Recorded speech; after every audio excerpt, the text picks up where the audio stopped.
our very own now brings you a former prisoner, went to jail for 7 years for drugs, was also the prison consultant for the CPDRC for 3 years, and he dabbles in business every now and then. Ladies and gentlemen, it's Marco Toral. Sir? Hi. Hi. Good afternoon. Daghang salamat. Thank you so much for being here in this beautiful place. It's called Bintana. Yeah. Coffee house. I know this is symbolic to you because you were in prison for 7 years, and I think a bintana, a window, is like a symbol of hope for you, right, sir? Yeah, of course, yeah. Before we tell them your story, because I know that you wrote it in a book. In fact, I'm holding it right now. It's called Seasoned by Stress. Maybe you can give us a little background, sir. Who is Marco Toral? Tell us a little bit about Marco Toral. Oh, okay. My name is Marco Toral, and I'm a former inmate. But my book, first of all, I would like to thank my collaborator who was instrumental in publishing this book. If not for him, this book would not be possible, because I don't see myself to be an author or as anything like that. But thank you to Lyndon Angan for being my collaborator in making this book, and to all my friends who had been by my side throughout the ordeal. They're all here right now. So tell us about who Marco Toral is, in a nutshell, because we don't have all day. Okay. Or actually, we do have all day. Okay. So I was a former inmate. Okay. Because I went, before that incident, before that defining moment in your life when you went to jail for 7 years for drugs, maybe you can tell us a little bit about who Marco Toral is pre-prison. I was in the United States working at that time. Okay. And my grandfather, he told me to come home because he's gonna build a business. But I thought that when I came home, the business was already there. But when I came home, it was all still land. We had to dig the foundation until the business was done. So after a few years, I was running the business. My bad decisions got me into drugs. So that's why I was working for my grandfather for 15 years until I got into my bad decision. So I landed in jail. So when I was in jail, like the other prisoners, I was depressed and very lonely. Before you get to that, sir, tell us about that moment when you got arrested, when you got caught. Tell us about that. Maybe you can recreate that for us. What happened exactly that point in your life? I was shocked because it was all about peer pressure. And a lady friend of mine called me up, told me that can I supply her with drugs. But I'm not in the business of selling drugs. But I was blindsided by the police. They were, right after we were talking with that girl, they came and arrested me. So everything was planted. So do you have any idea what the motive could have been? Why they planted drugs? My mom thought that it was kidnapping. Okay. Something like that, and because even the police in our place was alerted that there's a kidnapping, but they knew afterwards that I was held at the NBI. So wait a minute, I don't understand, sir. What do you mean by kidnapping? They were supposed to kidnap you instead? No, that's what my mom was thinking about. Okay. And then she even told my other aunts that they're gonna prepare ransom because they really thought it was a kidnapping. Because we were taken, abruptly. Okay. So that was the original motive of why you felt like you were entrapped. You were they planted drugs on your vehicle or on your person. No, it was that's what they thought. That's what they thought. But what do you think? What do you think? Why did they? I was held without me knowing what my crime was, because Okay. when we reached the NBI office, we saw already there was already drugs taken from us.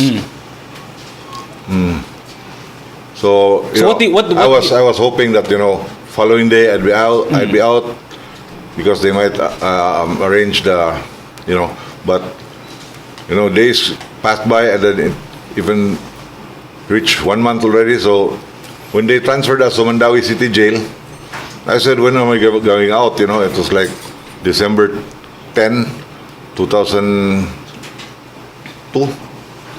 So I thought, they just transact with the police and, set me out the following day. But it didn't happen. I was hoping and hoping until nothing happened.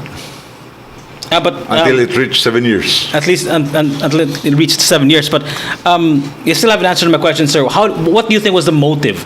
Why did they plant drugs on your person, or was it in your car, or was it in your pocket? Where was it planted? In a truck. In your truck. Okay. So do you have any Probably it was like intuition about it? sibling rivalry. Or Okay. something like that. All right. So you were in prison for 7 years while the case was still being tried, tried, right? Sorry. So why did it take such a long time? 7 years. That's a long time for Very long time. for somebody like you, right? You very had long time. the resources. You came from a prominent. That's what I was family, thinking. right? I was thinking that I might just go out the following day, but it took the long way.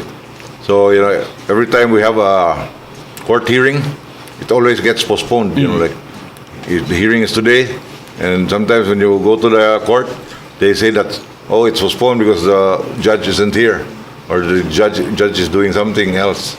So it's gonna be. So you drag out for 7 years. Yeah. It dragged out for 7 No, years. actually, it was 3 years and a half in the court in Mandawi, because Okay. I was convicted 3 years and a half later. But Okay. it reached 7 years because after I got convicted, I filed an appeal to my case. So instead of going to Muntinlupa, I was sent to Rehab in Lahog. So I stayed there for another 3.5 years. That's why it's 7. That's 7 years. So tell us about your prison experience, sir. Maybe you can start from the beginning, what it felt like when you felt like this is real, man. Yeah. Or kapriso na dili na binuang. I'm not gonna be able to get out of here, anytime soon. Yeah. Tell us about how you felt at that time, sir. At first when I came into jail, I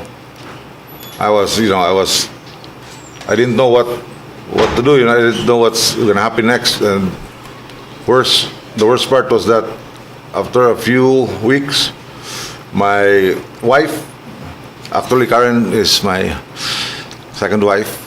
So my first wife, she filed for an annulment of our marriage. So I couldn't believe what she did. So I wanted to call her, but she don't answer the phone. I wanted my son to come and visit. She don't allow it. So after a few months, I realized that I did something wrong. So okay, it's okay. Well, I'll just keep it like that. So in the first few days of your time in prison, she filed for annulment? Yeah. So that was the first thing that shocked me. That shocked you? Yeah. Not even jail itself, No. but Because- the fact that she gave up on both of you, right? Yeah. In fact, Mandawi City Jail, the land that where Mandawi City Jail is situated was donated by my grandfather, because it was part of a reclamation area, and so going into jail the first time or first day, I saw a lot of my friends inside. So it was like, okay, so I'm here. So yeah, that's it. So Di ba, sir, naman ay faces of grieving, right? Like you were in denial first before you can accept your plight. Yeah, but- were you in denial in the beginning? Because like you said, you come from a prominent family. I can get out of here anytime. Yeah, I was- man, I was like- the property in which the jail is owned by my family, right? So I'm gawas ako diri eventually. Yeah, Did you feel that? Were you in denial for a while and then eventually accepted the fact that you were in jail, or you were still in denial until the last day of your? I can't really believe that I was in jail for 7 years. And when I went inside, I saw a lot of my friends, so I couldn't say that I was in denial because okay, let's come and party. That's okay. So, but it was all psychological, like that hit me. So like my wife filed annulment, and you'd go crazy because if you try to call on the phone and they don't answer, it was like killing me. Describe to us, sir, because we see a lot of prison movies or prison TV series, like Prison Break, for example, or The Shawshank Redemption, and all of those, the Green Mile, and mga prison movies. But I know it's different, especially in the Philippines, right? Maybe you can describe to everyone, sir, what's it like to be in prison? It's like going through hell. In the States, the prison there is like, they're very cool because they have good food and they have enough space. But here it's like if the capacity is 500, there's 1,500. So how are you gonna fit another 1,000 in a 500 space? So it's overcrowded. What else? Aside from the size and the space, how about the people Food. that you meet? Are they tinuod ba na sa mahadlo ka makahuga og kaning sabon kay kumutmutuwad ka basig Dili man. Wala man na may tabo. Di man na may tabo. tinuod na, sir? The worst thing that happens inside, makasa ka, Okay. bunalan na ka kanang padol ba? Okay. So, more na pinakagrabe nga kon, pero Okay. na mga nanang ubat sorry di na tinuod. Thank goodness. So what else, sir? What else? The food How is about bad. the exercise? Do you have, how many hours are you given to stay outdoors, and how many are you in the actual cell itself? Because I know nga pag-auso naman na every now and then, right? I was lucky enough to be like I have special treatment from the warden. I could go out anytime I want, but the usual schedule was 2 hours for the inmates to go out. But not everybody. Only the one who wants to play basketball. So they're allowed to go out the cell and go upstairs and play basketball for 2 hours. After that, they go inside. So describe to us the cell, sir. Inside your cell, how many when I went roommates did you have? Yeah. And maybe you can describe to us asang CR, unsay tsura sa katre, and all of that stuff. Yeah. When I went in, our cell was like 4 by 5 feet. Okay. And there's like 25 inmates. All 25 inmates. Yeah, in one 4 by 5, and you all sleep on the floor. Yeah, side by side. And then the CR was like this big. The table this big only. The shower room. Then it's very dirty because we have the drum, right, for water. Then when you get the water and take a bath, the soap will go back to the drum. So the next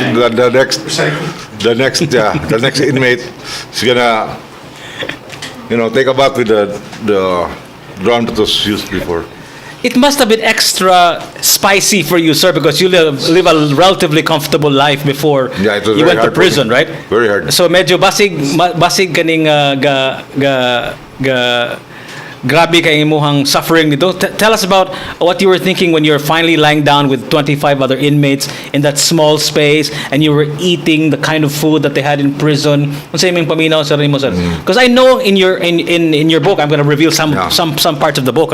You mentioned nga tagaan ka pagkaon sa imong inahan every now and then, right? Every day. Every day. So you had relatively better food than the rest of the guys, course. right? Yeah. Actually, I only eat the prison food when it's like midnight. Okay. Midnight snack. Midnight snack. Because we repair the food Okay, like the sutanghon. Oh. We mix 1 can of sardine and then noodles. So to make it, to make it look plenty. So you're already in jail, okay, and then your first wife files for annulment. So it's like the world is crumbling for you, Yeah. right? Maybe you can describe to us, sir, your lowest moment while you were in the prison, sir. Yeah. Maybe you can describe it to us. Every time that I try to communicate with my wife and she doesn't communicate back with an answer, I always think about killing myself. Pila ka to ka cellphone akong bunal sa baskitan every time I call she doesn't answer.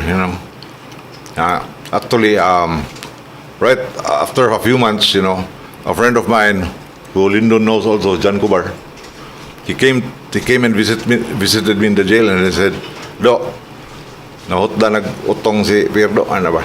So I didn't know what he meant. He said, don't pursue her because she's done with you. So I had to, I was really sad, but on the other hand, I knew that I was wrong. So I should just leave it like that until the day came that the annulment was pushed through, and we had to go to the annulment court. I went through all that. It was very hard for me. Did you actually attempt ending your life, or was it just a thought in your head? No, I attempted. In my life, every time I thought about those problems, I said it's better to end my life now than see the. So, what stopped you from continuing that? Actually, it was really my mother who kept on giving me hope that don't worry about that. God has a plan for you. So my mom always came to visit me, and she always was she was always the one who encouraged me to just keep it like that. Don't worry about it, because You mentioned early in the book that it was your grandfather who was your idol. You looked Yeah. up to him. In fact, you have your business acumen from your grandfather, right? In fact, I think he was the one who encouraged you to become a businessman. Where is he in all of this? Where is he? Asa man siya ni, like, nahibaw ba siya nga nakas my grandfather, or what? Yeah, my grandfather never knew that I was in jail. All the information about me was held by my aunts and my mom, because before I got into jail, every day my grandfather and we see each other and ask about what's going on, and it goes every day. In fact, he goes to the house to wake me up 5 o'clock in the morning before he goes play golf. Oh, wake him up because I'm gonna ask him something. So my mom knocks on the door and, "Come out because your grandfather's here." Nga wa man siya paibawa, sir. Why didn't you let your grandfather know about the Because fact? he might not be able to take it because he was like 90 years old. So we were pretty close with my grandfather. So and then every time my grandfather asked where I am, because every day he asked where I am. So every time he asked, they just tell him that I'm out in the province to do some work. So that's all they say. They tell him. You were in prison for 3.5 years or so, and you went in rehab the other 3 3.5. years, right? Another 3.5 years, right? Yeah. You come from a prominent family, but yet your case was tried for such a long time, right? Yeah. I mean, dugay kay imong hustisya ba? Actually, Why do you 4. think that is, sir? Like, and you have the resources. You could have easily leapfrog the other Actually, cases. What do you think happened, sir? Actually, they were making money out of us. Okay, all right. They were bleeding us, like. The bigger question here, sir, is what does that speak of our justice system here in the Philippines? Ngano man nga dugay man kayo ang atong kaso? Ngano man, sir? How can we change that, perhaps? That's what they call that. Justice delayed is justice denied. Exactly, yes. So what happened to mine was that I had 4 cases, 4 court cases. I had one illegal possession of firearm. The other one was selling and paraphernalia. So there was 4. So they kind of juggled it, but like this hearing, this case, then next hearing, another. So that's a dugay kay sa dugay kinahuman. Okay. Oh. Imo ang mga co-prisoners na Okay. walay resources. Loay kayo.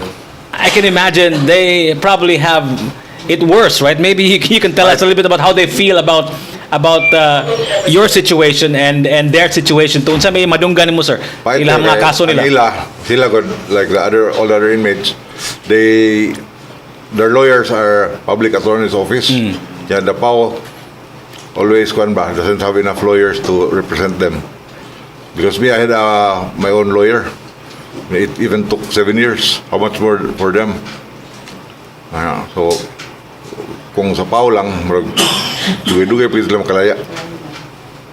So after 3 years in prison, you're finally in the rehab, right? Yeah. In rehab for another three and a half years. Tell us about your drug rehab experience. Yeah, actually, when I was I was transferred to rehab. I was, already quit using the drugs. So I was there in Lahog, Cebu City Treatment, CCTRC. So I was there for under 3.5 years. But it was like a better place because it was like a dorm. It wasn't a jail cell, and we had more freedom. But like we could go out, go around the compound. So it didn't really hit me like when I was in jail. You mentioned in the book that one of the most frustrating parts of your prison was kanang when a case na schedule, let's say 6 months from now, 8 months from now, we're going to have a court hearing already. But when you finally go and show up in court, The judge isn't there. the judge isn't there. Tell us about that experience and how did it feel like? It's very frustrating because like you're excited, like okay, your hearing is 6 months from now, so you count the days, not by days. 1 month is 1 day for us, So dahil around 6 months, unom na kadlaw. Ano ba? But we counted by month. 1 month is 1 day, so dali ra kay ba? Yeah. So when the time comes, you go there. You dress up early because you're going to court hearing. Yeah, when you go to court, a lot of you goes together, and then they put handcuff, lambing ba. So there you go inside and sit in the Lambing. court. Oh, and after that, when the clerk of court tells you right away, that okay, the judge isn't available. She has a meeting, so you feel like you're depressed again because you have to go back to the jail, and when you go back So to how jail, long is it nga mobalik ka diha niya paghuman did this happen often? all the time. Okay. Murag among case, it wasn't really like heard step by step, it was like laktaw lang ba. And the next time you're already convicted. Ano ba, murag lisod kayo sabton ba ka, like We have been talking about, politicians have been talking about it, and we have been talking about it from as far as I can remember. We have to fix our justice system in the Philippines, and I've heard that over and over and over again. In fact, a lot of politicians are promising they're going to fix the justice system. The first thing. So what can we do, sir, that will have some semblance of progress? Saan ka na, sir? Like right now, they're doing a good thing about it now because first they wanted to do was to decongest the jails. Like we had a lot of overcrowded jails, so they made a move like this plea bargain. So like if you tell the court that you're guilty, you can plea bargain, you can go out of jail. But your record is there, your name's there that you're convicted because you pled guilty. So a lot, like CBDRC before when I was there, it was like 4,000 prisoners. Now it's only 900. 900 na lang. Bumay lang nabilin. Yes. So you did eventually become the consultant for CPDRC, right? Yeah. For 3 years after you went out of jail, after your case was finally completed, was finally in 2009. there was some resolution to your case, right? So tell us about how you felt nga finally nakagawas na ka, sir. Tell us about the feeling that you got when you finally found out na gawas na ka. Purti na lipay. What was the first thing that you ate? What was the first thing that you did? You know, the lawyer came to the rehab and he was bringing like a brown envelope. Kung sama na, muna na akong kalayaan na ako. Relax lang diya na. So he went to, talk to the director of the rehab. So after like 1 hour, came back, okay, let's go. What? I was shocked. Ay, salamat, laya na go. So what I did first was that when I reached the house, my mom was there, but she didn't realize yet that I was already free. Because our lawyers and everybody else, they're very secretive. They don't tell you about what happened, They just keep it to themselves until you ask them. So first thing we did was, we went to Baguio. Spent like 2 weeks there and on vacation. Why Baguio, sir? Wala lang, kaya ako nga to Baguio. Okay. And at the time I had no wife, so daghang chicks Baguio rin summer. So you were already on the prowl, on the hunt already, immediately after jail, right? Oo. Huh? Oo, kuya. I'm curious, sir, before we talk about your stint as a jail consultant, was there any form of procreation, any form of sex in jail, sir? Wala. Sorry, I had to ask that question. Huh? Secret. Because people are telling me, a jail is like a little society, right? Naagi na siya yung mga hari, Murag barangay. murag barangay ba? So Especially in CBDRC, it was like a community. so nga mga pinakadugayan na sa presohan, sir, unsa man mga hari na do, sir, unsa man mga Depende. na hierarchy dito. No, depende. Yung mga karaan na kasanan. Wala na sila appeal kay tiguwag naman kayo sila. Kung dati mga big timer na grupo sa nila. Napoy kaningan madunggan ako sa drugs kuno sa presohan, tinuod na. Tinood. Kana mga firearms, tinuod po na. Tinood. Nag-hand grenade. Unsa man nilang hand grenades sa presohan, sir? Ilan naman ang taguan ng mga walang downspout bitaw ng mga sandayong ba? Okay, for what? What lang sila gamiton siguro or kana bang masakpan sila ana. Di pa ko man? Sa mo to ka preso kay punan magkaso. So maybe they're just Dagang like what I did when I work in CPDRC. First thing I did, gipa-surrender ako tanan deadly weapon.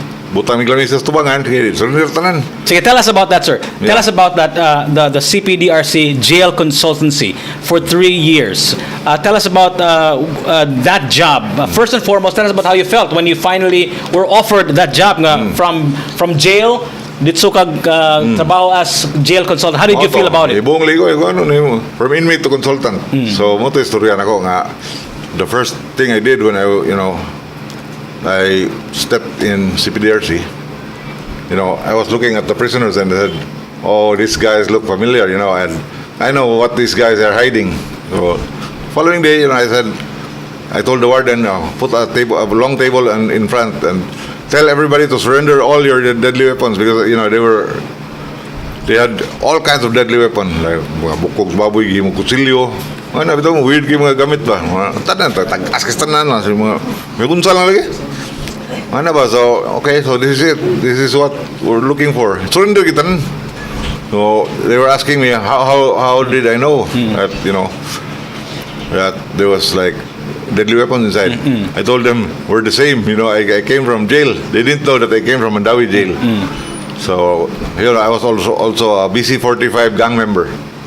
So when I went there, I showed them my tattoo. I had a tattoo in my back. So we're brothers. Sure, yeah, of course, yeah. So okay, who's in charge? And the guy who was in charge there was Lito Granada. He's now in Muntinlupa. So kinsa may mamatikay dito sa presohan, sir? Tanan. Tanan ganahan practice-practicean iga. Okay. Uban ini ana sakit kasan kay lagi duot yung mayang lagom ana bitaw luoy kayo. Pero tanan tao presohan except anang di magpa-tattoo. Lagi tattoo tanan nga BC-45. You I saw you in that Netflix documentary called Happy Jail. Happy Jail, right?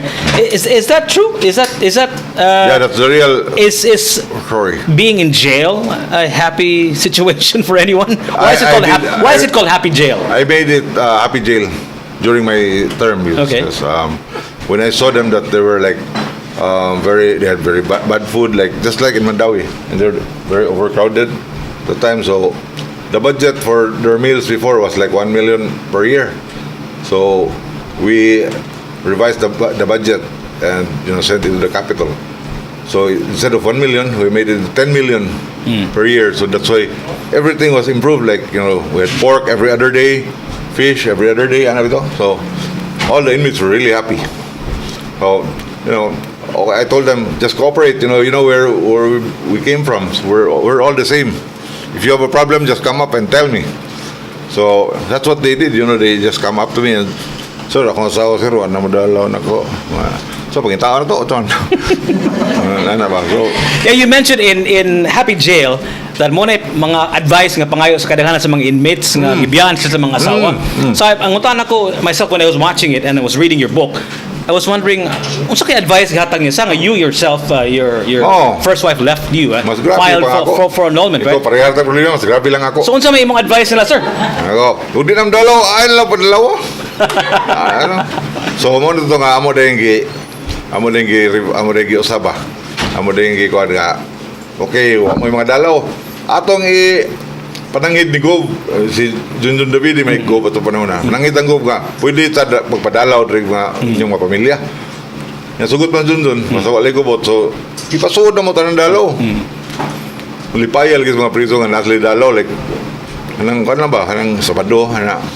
Nandun pagkadugay na extend na mo Sabado sa Domingo overnight na. Nandun na abot tag upat ka adlaw, stay in. Lingaw niya quadrangle na sa tuog tanan. So Okay. lingaw kayo. Okay.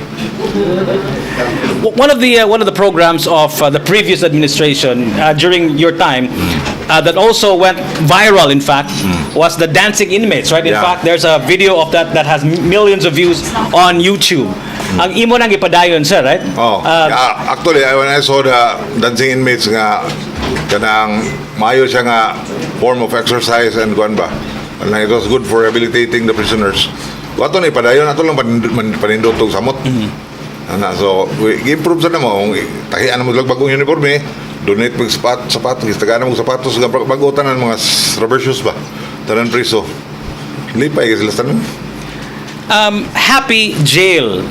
Doesn't that send a wrong message, sir? Because isn't jail supposed to be sad? Isn't jail supposed to be something you will not want to go back to? It's and sad. what's the purpose of prison in the first place? It was sad, but when I came in, I made it into a happy one because the inmates had everything they needed. Like they wanted livelihood program, projects, income generating projects. I gave it all to them because I knew that when I was in prison, I didn't have the chance to, have those things. No, but my question is, isn't the fear of being in prison supposed to be a deterrent, right? Let's look at it from a societal wider scope. Di ba? Hadlok na mga priso ta, di ba? Happy Jail and all, ganahan ng mga priso. Siguro kay happy yung dia dati. Sa CBDRC is across BBRC, Yes, right? yes, yes. In Kalunasan. Yes, So, in the morning when we do our training, the inmates from BBRC, they always shout at us, "Sir, mamalhin mo dia." So, what I answer them, I'll tell them that, okay, laya sa mo dia, then at doon sa probinsya, pangita mo sa preso mo rin mo sa province sa preso. Kung na ang tubag nila. But some really did it. Laya sila. Ngita sila sa ato probinsya. Preso sa PDRC. Sir, so maybe you can ask the bigger question. What do you think is the purpose of prison? Why does society have prison? Is it for changing people? Is it changing them to become better citizens when they finally come out? They become functioning people, functioning citizens, productive citizens. Sometimes I think about when they go into prison and they go out, still the same. It's not gonna reform them. unless you really try to reform yourself. It's within you, but like some other inmates inside. So you don't think that prison's purpose is for people to become better individuals? Because your book is called Seasoned by Stress, and I imagine you are improved by your situation years ago, right? When you went to jail and you went to rehab. So I guess you got seasoned. So in a way, you're a working manifestation, a working example of how the prison system here in the Philippines actually works. Because I think you're a very productive individual. Now we're having a press conference in front of all of these people about your book. So it works siguro ang prison system in the Philippines somehow, right? For me, it worked because I was lucky enough to come out as an inmate. Yeah. And was hired by Governor Davide to run the provincial jail. A lot of people were, they were amazed. Ano ni siya nga inmate pa niya nang nahimo man ni consultant nga prism ni. So, na 1+1 ba like the inmates there in Mandawi. They had also friends in CPDRC, so magkontak kayo ba? Kuya, huwag ko ng sir ko, ano nahimo man ni consultant to sama na siya. So now, I'm sure you, like you said, you're surtian ka because you come from a prominent family and you got a job immediately. Pero for the regular inmates or the regular convict, the regular prisoner, kung makagawas na siya ba, is there discrimination ba, sir? For example, mag-apply ko, magtrabaho dali, kaning, will I be accepted? Will I get a job? Will I be a functioning, productive citizen? At first, laya gini mo, if you came from jail, you look down ka sa mga tao. Like, I experienced that myself nga.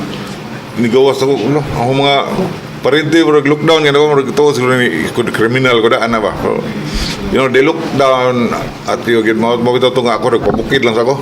I went to the mountain to, plant vegetables because I was, looked down by everybody. Until you have to prove, kuhan ka, tinarong na ka, nagbago na ka complainant.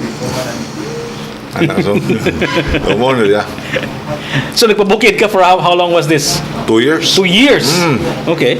Ato sa guba. Mami ato. Tanong sa kuha to, ana ba? Buhay sa baboy. Pero ang nahitabo, naabtas bagyo, hurot sang kita nang gitanong. Mawagi pa yung kwarta. So, looking back at your younger self, what would the Marco Toral now tell your young self, knowing what you know now about life and all? I wouldn't, want to go back to what I've experienced. Actually, my son, his name is also Marco. He's in Manila. He's working. He's a lawyer now. So I told him that, don't follow in my footsteps, because if you follow in my footsteps, you're still going, the same way I went. So you don't follow my footsteps. I may be, if we're sugar, you're refined sugar. Me, I'm still Moscovado. Brown sugar. It's a lot different. Yeah, the upbringing, tells you who you are. So you must have been catching up with your time with your son after you went out of jail, right? Because you were gone for such a long time. Yeah. When I got out of jail, first thing I did was to contact my son, and then we met at the restaurant. I told him that, Jel, I'm sorry for what I did. Don't follow my footsteps. So he told me that it's okay, Dad. You're still my dad. So that made me. That he still, he still respects me. It's okay that you're still my dad. So until now, we're very close. Why did you decide to write this book, Seasoned by Stress, Marco? What was the motivation? Actually, I never really thought that I would become an author. But Lyndon was very instrumental in, encouraging me to write your book. Mark, write your book because, a lot of people will wants to know what you went through and how you did things. So okay, so writing the book came easy after that. What do you want? Because every person has a different takeaway from reading anything, right? Reading a book. Well, what do you want people to take away when they when they read your book? The message. Don't lose hope. Everything that comes to you, if you're in a bad situation, just don't lose hope. Just keep on going, because everything has an end.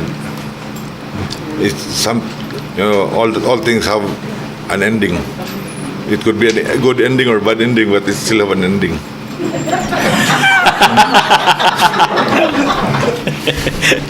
You have a poem at the end of the book, right? That poem was written by my mom. Okay. And it was one of the things that kept me going. When I read it, I always cry when I read that, because that's written by my mom from her own. She wrote it herself. You can't find it in the book, in other books. The way she wrote it. So, do you mind if I ask you to read it one more time? Yeah. Okay, so I read it to you all of them? Okay, sure. In front of everybody? As a... My mom wrote a poem because she's very poetic. So she wrote this. The title is In This Lifetime. So it is not what there is for the eyes to see, but that you believe. It matters not that one can speak, but what is spoken about. It is not that a heart possess. It is not that a heart possess, but how much this heart can feel. No matter how little you have.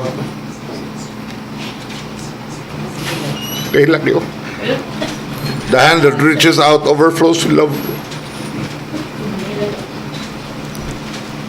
It is not how many a tear, but what made you cry. For true feelings that they may not be, as one by one they die. It is not how heavy the suffering, but how you bear them. It is not how many times life could seem impossible, but if only you keep hoping.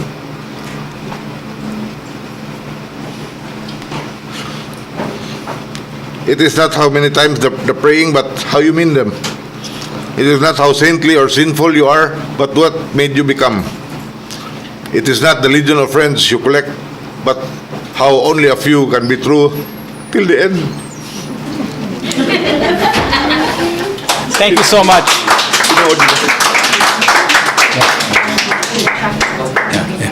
Yeah. Okay. Thank you so much, sir. Ladies and gentlemen, Marco Toral. We'll have a book signing in a few moments. And if you have some questions, maybe later on we'll have a Q&A as well. Can I Go ahead, sir. acknowledge my friends? Go ahead. Yeah. My friends who are here this afternoon, I'd like to thank every friend. Lawrence Chua from San Jose, California. Deneb Tambagan from Arizona. Bad boy of Arizona. Ferdy Fernandez from Sacramento. Sacramento, no? Ronald Patalingog, Cebu City. And Cyril Gonzalez, top man in Ayala. Cyril. Yeah.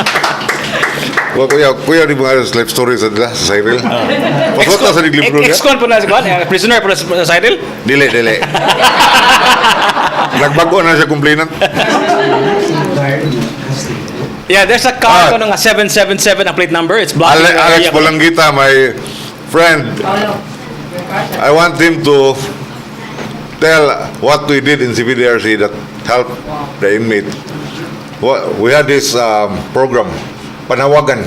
A lot of inmates didn't have cell phone. They wanted to call their, parents, but they can't because they don't have means. Like they don't have cell phone. They're very poor, And me and Alex, we created this radio program.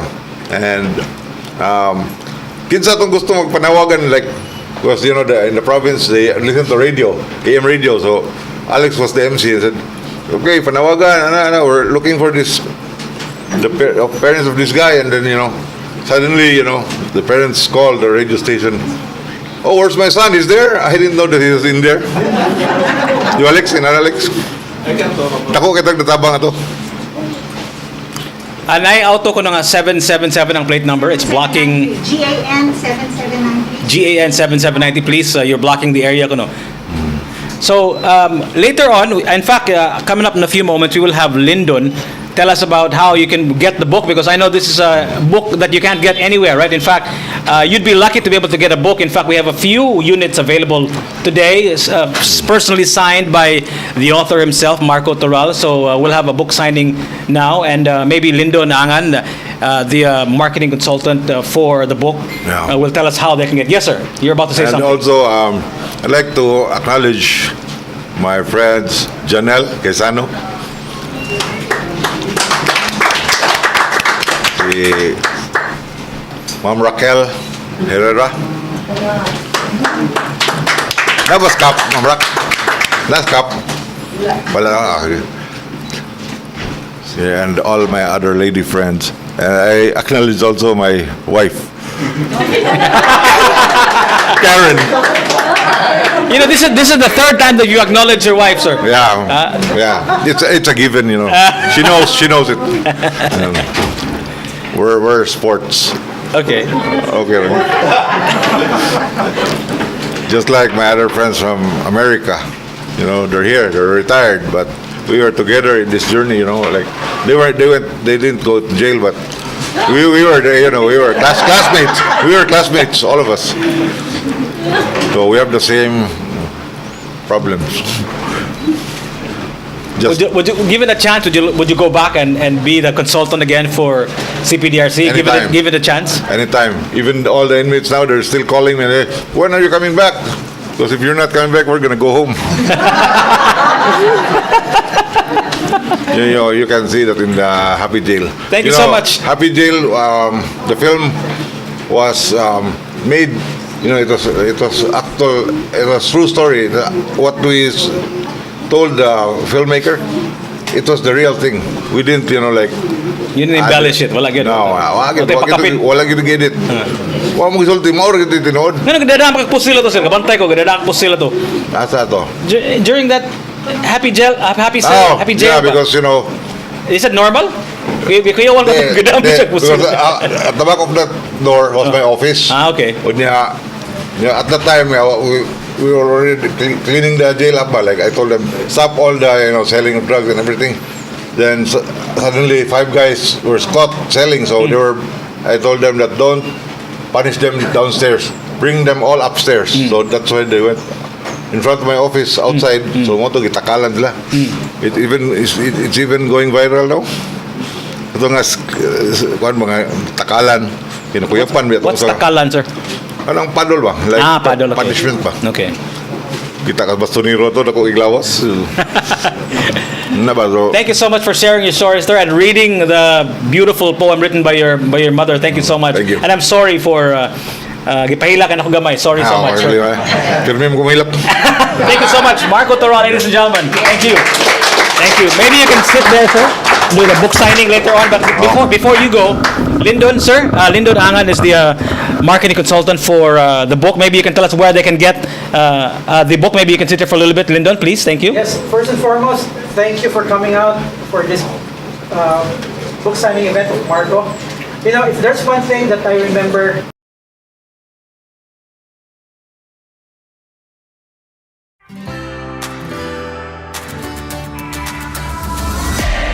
Life means more. Enjoy the good life. Share the good life. Life means more. And live the good life at Amoa. Amoa by Aboitiz Land, where life means more.